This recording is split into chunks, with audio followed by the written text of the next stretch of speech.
అందరికీ నమస్తే. వశీకరణ.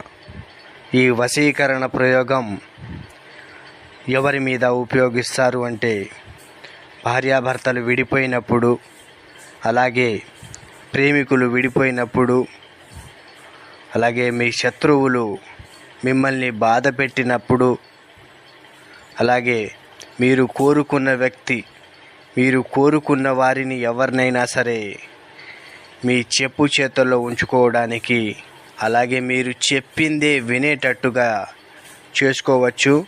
అలాగే ఈ వశీకరణం ఇద్దరి ఫోటోలతో, ఇద్దరి పేర్లతో చేయడం జరుగుతుంది.